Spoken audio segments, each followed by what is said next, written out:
have a lot to get through this morning and next week. We may not. We'll get through it as we get through it.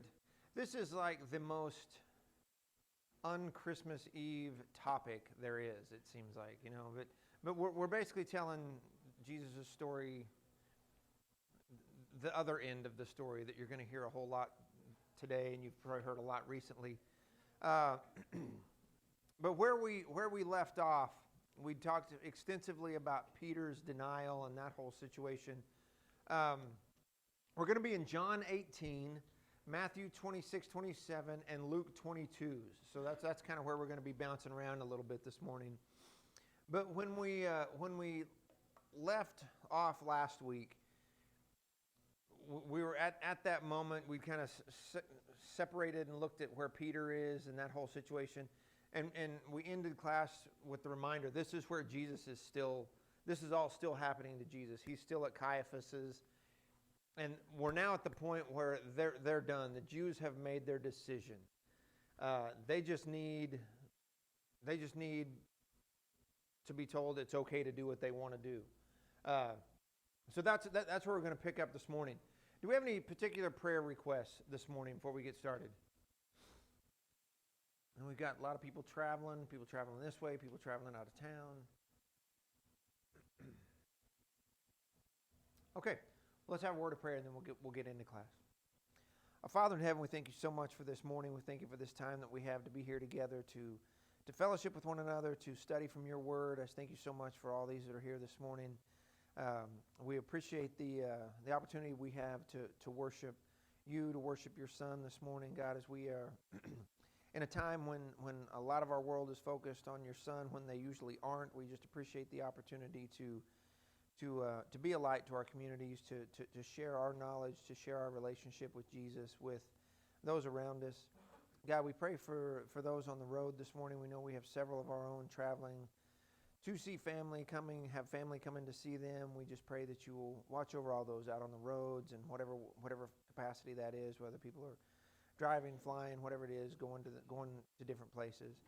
I know we have several in our congregation who are dealing with illnesses, dealing with various struggles. God, we just pray that you will put your hand over them and be the healer that we know that you are, and be the comforter we know that you are, and help us to be a support and encouragement to those people as well.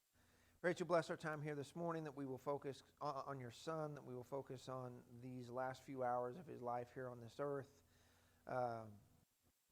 We're so thankful we have this recorded so we can understand the capacity to love that your Son showed while he was here on this earth, the capacity to love, to forgive, and the incredible sacrifice he made on our behalf. And we know that because of that sacrifice, we have this avenue of prayer, and we can ask all these things in his name.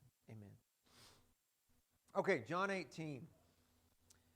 Let's look over there. John 18, 28 through 31. I'm going to read a lot of text this morning just because I want you to see from the New Testament how this all fits together. And if I go from my notes, I'll go off on a rabbit trail and we won't get finished what we need to get finished. So, John 18, 28 through 31. They're in Annas's, Caiaphas's, that complex. Then, verse 28, then they led Jesus from Caiaphas to the governor's headquarters. Who's the governor? Who is it we're talking about here? Pilate. We'll get to Pilate in just a minute. It was early morning. They did not enter the headquarters themselves. Otherwise, they would be defiled and unable to eat the Passover. So Pilate came out to them and said, "What charge do you bring against this man?" They answered him, "If this man weren't a criminal, we wouldn't have handed him over to you." Pilate told them, "You take him and judge him according to your laws." "It's not legal for us to put anyone to death," the Jews declared. They said this so that Jesus' words might be fulfilled, indicating what kind of death he was going to die. Okay, so what we see here is the absolute scheming of the Sanhedrin. Look at verses 28, 29 there we just read. What ironic thing do you see there about their statement? They took Jesus to Pilate, but what did they not do?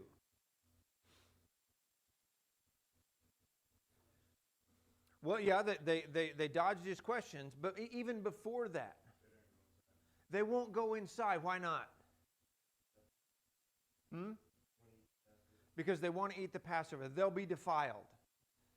So apparently, lying and scheming to have some man killed isn't that big a deal. But no, we won't go into a Gentile's home. We won't do that because we don't want to be defiled. Now, we've talked about the whole daybreak, and I mean this whole thing happening overnight. But what we see with their predicament is they don't have the authority. They don't have the law themselves to execute somebody. Now, is that true?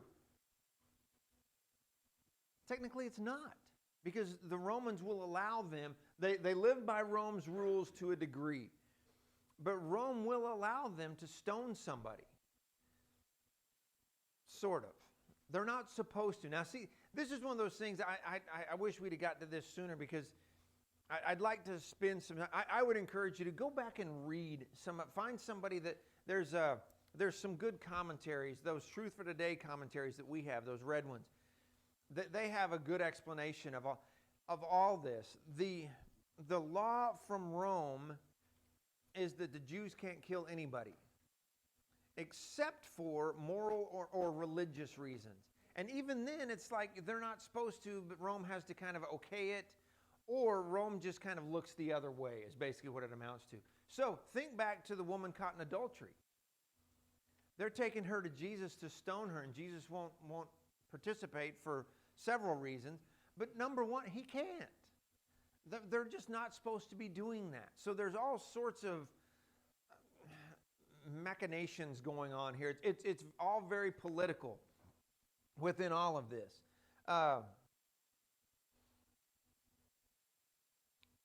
They were restricted to governance, the Jews were, in religious matters only. That's what Rome told them. Now, like I said, Rome would look the other way.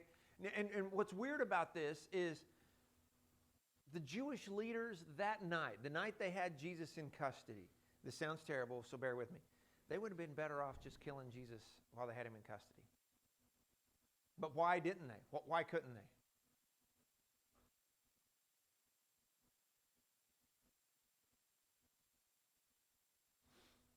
What would have happened? What would have happened with the crowds, with the people? Yeah, he'd have become a martyr. He'd have become, wait a minute, where's Jesus? You guys, we saw him yesterday. He was in the temple yesterday. He was coming into town. We saw him in the foal that came into town.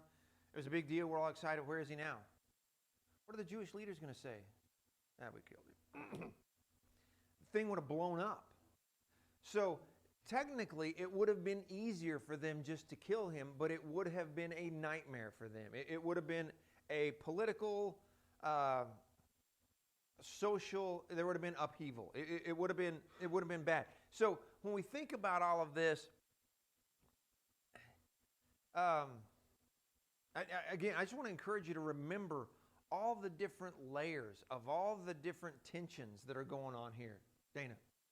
So are you saying they're kind of looking at possible deniability as far as the authority to do it? Absolutely. Okay. Absolutely. That's in fact that's somewhere it says that in my they had to go to Rome for help.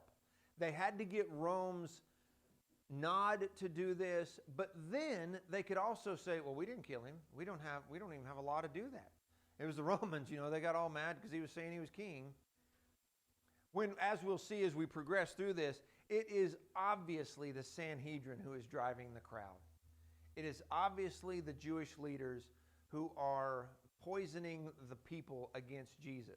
It's interesting that you see that argument still today amongst Orthodox Jews. Oh, yeah. It was the Romans who did it. Yeah. Yeah, that's true. The Orthodox Jews still make that claim, that we just, that was the Romans did this.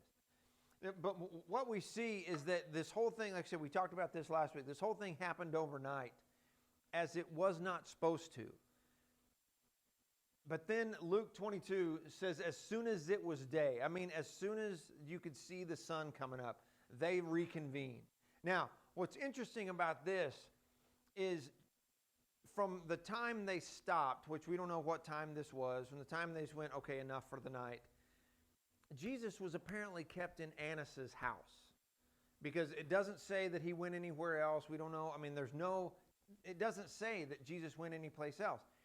And archaeological digs looking at the home that they believe to be the place that Annas and Caiaphas shared, there is basically a one-person cell kind of in the basement.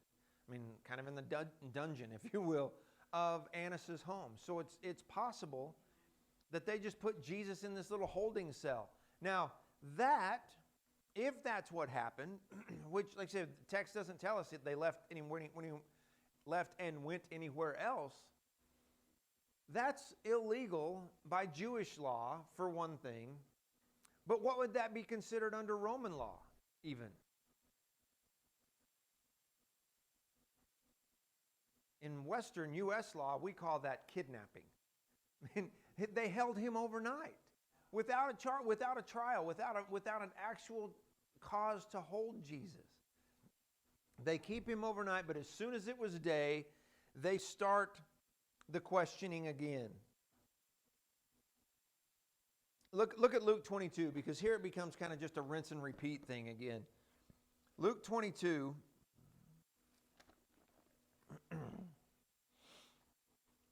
Luke 22, they start with the same line of questioning. Verse 66. When daylight came, the elders of the people, both the chief priests and the scribes, convened and brought him before their Sanhedrin. They said, if you are the Messiah, tell us. That's their thing. That's what they keep going back to. And it's not, help us understand, did you or did you not raise Jairus' daughter? Did you or did you not raise Lazarus from the dead? Did you or did you not heal the blind? All these other things they could have. It's just say you're the Messiah and we'll be done with this. Tell us that's who you claim to be. Tell us that's your thing, and we'll be done with this. We will have you. But he said to them, if I do tell you, you will not believe, and if I ask you, you will not answer. But from now on, the Son of Man will be seated at the right hand of the power of God. They all asked, are you then the Son of God? I mean, just go right back to that. Are you the Son of God? And he said to them, you say that I am. Why do we need any more testimony, they said, since we've heard it ourselves from his own mouth. So at this point, they have what they want. Now, think back though, and this is one of the things about the way this all works in these last hours. How has Jesus dealt with this question in the past? My time has not yet come. He said that to his own apostles. But then you think, what about the woman at the well? What did he tell her? You have seen the Messiah. The one who is speaking to you is he. In in Luke 4, in the synagogue, he reads from Isaiah. Says this has been fulfilled in your hearing. And they're like, what's he saying? So when the crowds are smaller, when it's one-on-one or a small crowd, and he eventually does get to that point with his apostles and tell them, listen, here's what's going to happen. I'm going to be arrested. I'm going to be crucified, but I'm going to raise the third day. I am who I say I am. But never in a hostile environment at this point has Jesus just said, yeah, I am. And I point that out to say we have to remember through all of this was completely in Jesus' control. He says, yeah, you've said it. I'm the Messiah. And at that point, they know they have him where they want him. And again, they don't ask anything about whether there might be some reason to substantiate his claim. These guys all know what Jesus has done. I mean, he's been run out of the temple for healing on the Sabbath. So these guys, these Jewish leaders, have seen that he's done miracles. But they don't question that. They don't ask about that. So basically what it comes down to, verse 71, or verse 70 and 71, he's going to be killed for telling the truth about himself. They don't examine to see whether it is true or not, but he's going to be killed for telling the truth. And then let's look back to Matthew 27 now. Matthew 27, verse 1 says, when daybreak came, same situation. Verse 2, after tying him up, they led him away and handed him over to Pilate, the governor. What did I skip here? Yeah, the Messiah question comes up again. Then they hand him over to Pilate. Now, this again, I wish we had more time to dig into who this guy is. Pilate is the governor of the area. Now, Pilate will eventually send Jesus to Herod. The Herods are, I read this morning and I still can't figure this out. The Herods are kind of a religious leader. They're not Jewish, they're Idumean, which is a little bit different. But they're a dynasty that rules over this area. Pilate is Roman. Pilate is in place in Jerusalem. He has a palace there, but he actually lives in Tiberias. We'll get to that in a second. But he is in charge in Rome because the Herods were terrible, or in Jerusalem because the Herods were terrible. There's Herod the Great, who was the one that was there when Jesus was born. Herod, the next one, was the one when Jesus comes back to Jerusalem, or when comes through and goes back to Nazareth. And then Herod Antipas is who we're dealing with now. We'll get to him in a minute. But there's one of the Herods there in the middle was so bad that Rome said, okay, we need to send somebody to be the governor, to be over this whole area, to watch out for this.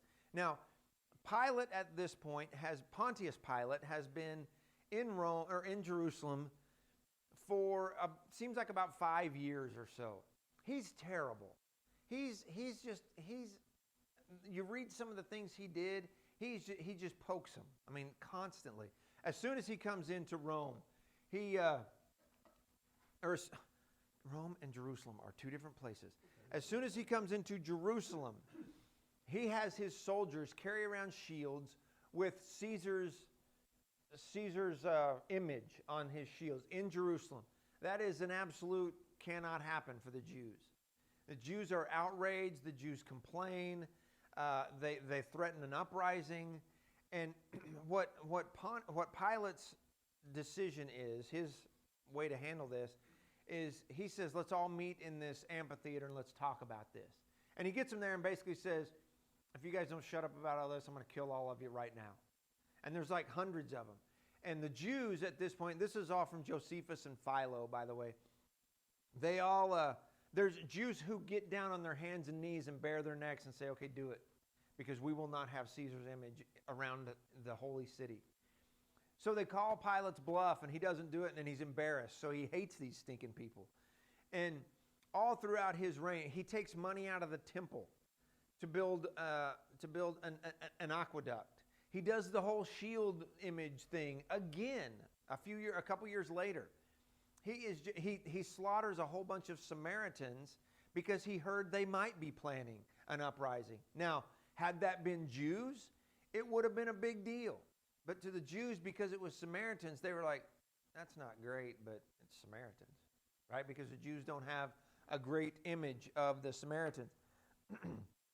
And it's Pilate who asked the question, what shall I do with Jesus? Now, what's interesting about him asking this question to the people, we see it in the Gospels in different spots, he has no idea. This is the one legitimate question he really asks. What am I supposed to do with this guy? And if we had time, you could, just think about the political layers there. He is the governor, if you will, over this area of Palestine that should be being ruled by a Herod who has done such a bad job. And now Herod is kind of a Jew. He's at least a religion. He's connected. He's Hebrew, sort of. Yeah, he's Hebrew.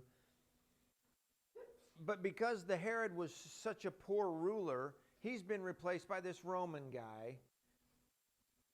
The Jewish leaders are the ones that people really listen to. And Pilate is stuck with making this decision on what am I supposed to do with this guy, who Pilate will say over and over, I find nothing illegal about this guy. What has he done? He's broken your laws. You try him. So that's what we're going to see here.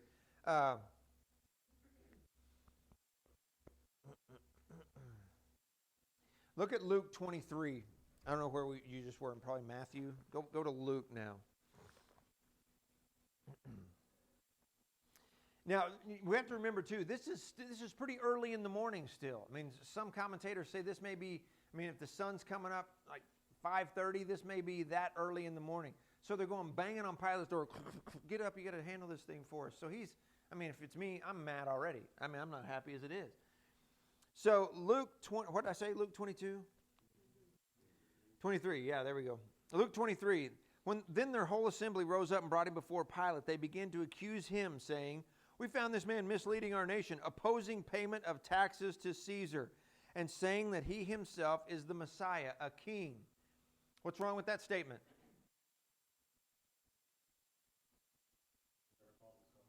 Never called himself a king. Had many, many, many chances to become a king. Denied his own people when they wanted to make him king. They almost killed him because he wouldn't be king. What else? Yeah, what did he say? Rendered to... He said that in the temple. He said that in front of people. So this is all garbage. They're just going, and remember he beat up your mom. They're making stuff up. Just as off the cuff, it sounds like. Verse 3. So Pilate asked him, are you the king of the Jews? He answered him, you say so. Pilate then told the chief priests and the crowds, I find no grounds for charging this man. Not for executing this man, not even for charging him. He goes, there's nothing here. He's like, what am I doing with this guy? There's nothing to be done here. But they kept insisting. He stirs up the people, teaching throughout all Judea from Galilee, where he started even to here. So what we have to remember with Pilate, he's totally bound by Roman law. That is his governance. That's what he has to do. So when they say he stirs up the people, that's where Pilate goes, Because remember, think about this. Pilate has had, when Pilate dealt with the shield image thing, the Jews threatened to go to Tiberius, the Caesar. They said, we'll take a delegation to him, and we'll go right to Caesar and see what he does with you. And that apparently, according to historians, that terrified Pilate. Please don't do, if you get Tiberius involved with this, I'm toast. So he knows a political uprising, any sort of commotion that Rome will hear about, he has got to stop. So when they say he stirs up the people, Pilate's political ambitions kick in. It's like, wait a minute, I don't want to kill this guy. And again, I've tried, as I've looked through this material for a while, I've tried to kind of look at this from Pilate's perspective. Pilate's a jerk. It sounds like he's just kind of a bad guy, a bad ruler. But he's in a bind here. Because he doesn't even care about these people's religious stuff. When they say he claims to be the Messiah, he claims to be... he doesn't know what that even means. I don't care what that means. It means nothing to me. But you want me to kill this guy when there's thousands of Jews in town. Now, and the other thing is, historically, during these festival days, if tension breaks out, it's ugly. There was a group, Simon the Zealot, one of the apostles. The Zealots were a group of people, and even in fact, in The Chosen, they kind of hinted at this, that the Zealots had a group of people who were trained to just go kill Romans. And in these big crowd gatherings, there was a group called the Sicarii that carried these little daggers that were sicars, I think is the word. But they would just stand in crowds with Roman soldiers, and there's like the armor has a spot right here, and they just walk away. So in these crowds, in these moments, I mean, this is incredibly tense for Pilate. He's like, there's nowhere for me to turn here. So, okay, back to John 18 now. John 18, 28 and 29, or 29 and 30, Pilate says, what charge do you bring against this man? Their answer is so arrogant. Well, if he wasn't a criminal, we wouldn't have brought him here, would we? Like, whoa. Answer the question. What's the charge? And, I mean, all they can come up with is he's violating our own law. So Pilate's like, there's nothing for me to do here. Verse 29, Pilate asks a great question. Their answer is super evasive. Verse 31, take him judging by your own law. But the fact is, what do they want out of this? What do they want from Pilate? What? They want an execution. They want Pilate to just smile and nod and say yes. You remember when you were maybe like in high school or whatever, when like you ask your parents for the car, you say, hey, maybe it's one of your first times to get the car, and you want to go pick up one of your friends or whatever. You say, hey, can I borrow the car? I'll be careful. And if your parents are like my parents, my dad would be like, well, sit down, let's talk for a minute. It's like, and it's going to be you need to drive safely. And sometimes in traffic, you need to make sure, check your blind spot. And what I wanted is Dad just to go, yes, here are the keys. That's where the Jewish people are. Just say yes. Just take this guy and kill him because we want this over. When you think of the situation the people are in, they have like 8 hours to get this done. Because once the feast preparations and all that stuff, and remember we talked about the difference between the way the kind of country Jews kept the time versus the city Jews with the sundown, sunrise. Either way, by midday, everybody's ready for the festival.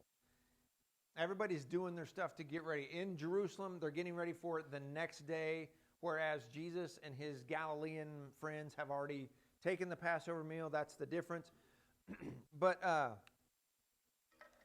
when the crowd lays this out about he's stirring up the people, that's when it becomes very clear. We don't care about law. We don't care about any. We just want this. We want you to put him on a cross because we can't do that ourselves.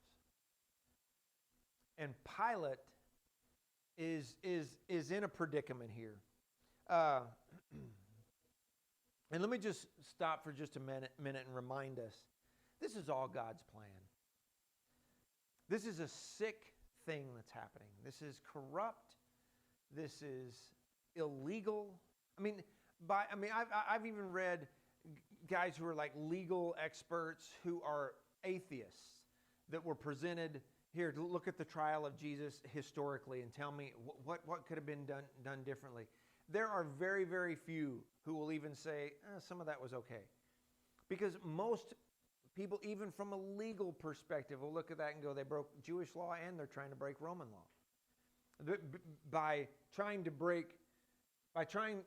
even trying to do what they wanted to do, that was an offense to Rome. Because Rome's like, we're not going to just let you kill people randomly, even though sometimes they did. But Jesus, and again, as we have mentioned throughout this quarter, Jesus knows all of this. Jesus is totally in control of all of this. And we'll get to his final exchange with Pilate in a minute. But you have to remember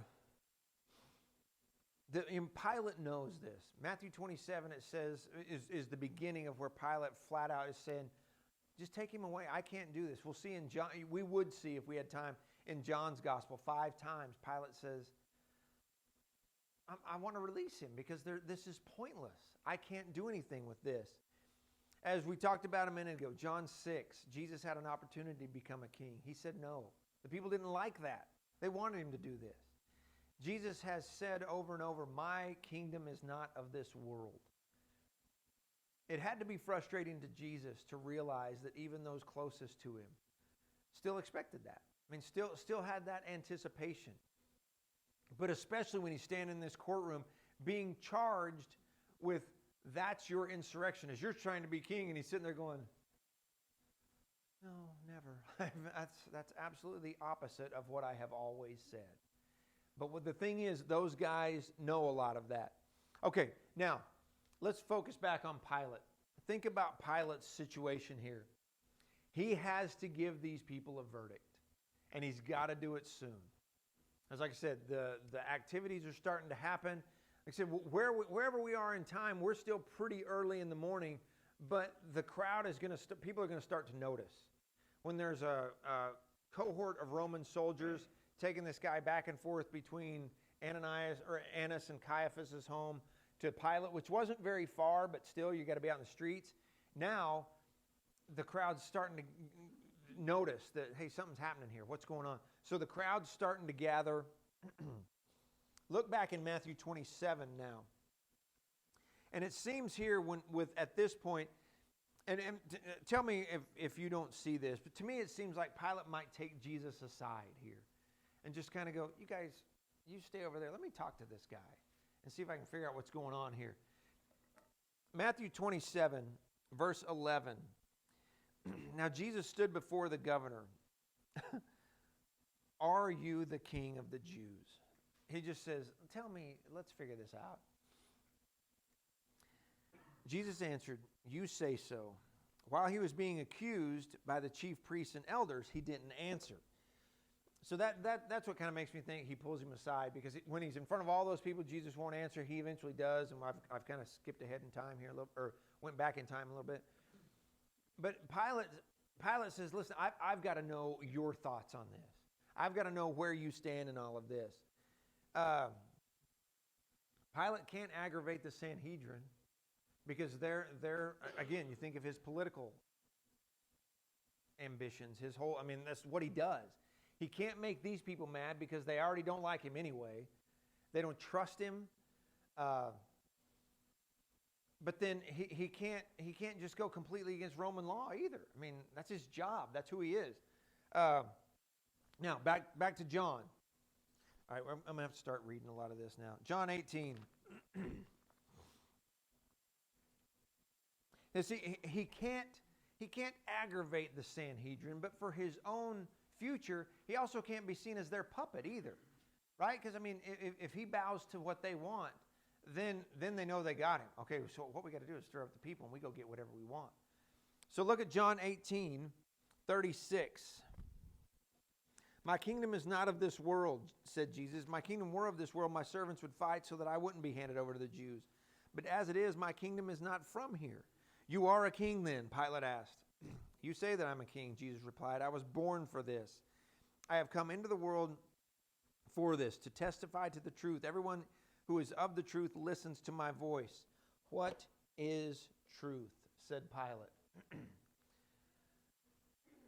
Pilate has a big dilemma here. And like I said, it's when I look at this from Pilate's perspective, there's a part of me that's kind of like, I almost feel sorry for Pilate a little bit in a weird way. Because he's like, I can't win with these people.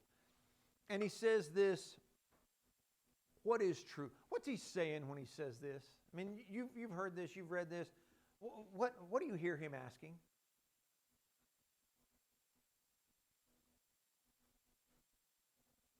I don't hear him asking anything so much. I don't think he's really trying to get into a deep philosophical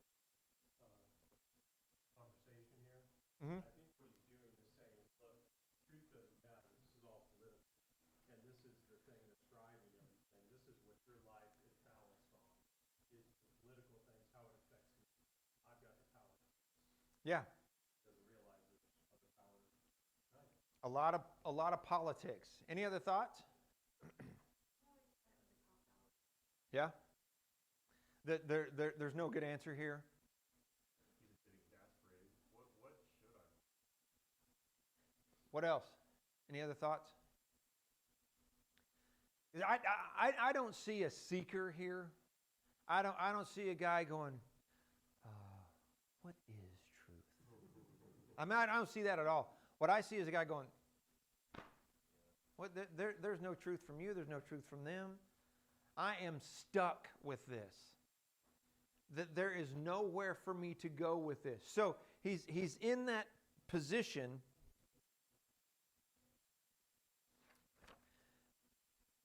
Jesus has told him the truth, but he doesn't care. He doesn't want that truth. But again, you have to kind of cut him some slack. What's he supposed to believe? I mean, this is yet another rabble rouser in his perspective. He's got to be concerned with wanting to please the crowd. In fact, we see that straight up said about Pilate. We'll get to that in a minute. But the Sanhedrin here has obviously poisoned the crowd that was just the other day, and I mean, you've heard this forever, just the other day shouting, Hosanna, save now. This is the guy, they're laying palm fronds in the road. Now the crowd's starting to murmur. We don't hear them yet in the text, but we're about to. We're about to hear from more than just the religious leaders. In all of this, Jesus stays quiet from this point on. This is where Jesus begins to say, I'm done. I've said who I am.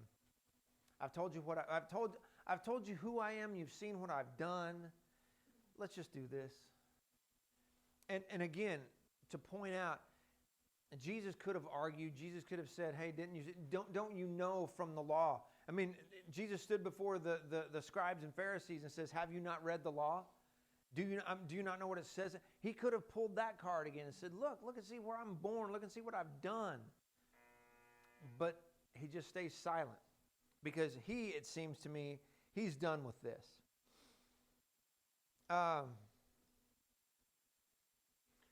Pilate begins at this point to what it almost seems to me, it almost seems like he begins to almost plead with Jesus. And I was going to talk more about Pilate's backstory a little bit here, but we don't have to. Pilate was ruthless. Pilate was a guy, I mean, like I said, he slaughtered a group of Samaritans because he thought they might be doing. So, and I point that out to say, look at this guy who is a known scallywag, political leader, has killed people, doesn't mind slaughtering people, and he is begging Jesus to give him a way out. He's trying to get Jesus off the hook here, which it seems very out of character to me, which as I've read through this, it's like, wait a minute, why is he doing it? It seems like he'd go, yeah, kill him, let's do it now. But he's saying there's no reason for this. So he's trying everything he can to get Jesus out of here. But he also he's got a career to look out for. And the Jews know that. So the Jews have him in a bad situation.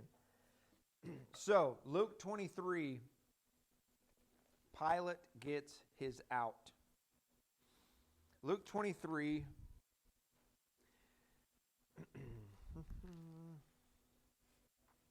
verse 4, Pilate told the chief priests, I find no grounds for even charging this guy, but they kept insisting. He stirs up the people all throughout Judea, from Galilee, where he started, even to here. When Pilate heard this, he asked if the man was a Galilean. Finding that Jesus was under Herod's jurisdiction, he sent him to Herod, who was also in Jerusalem during these days.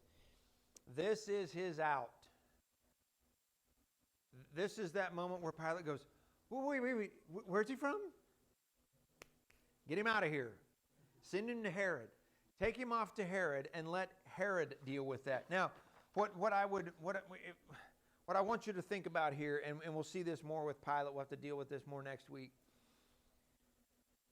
Pilate is known as a crowd pleaser, which if we're going to make an application out of any of this for ourselves,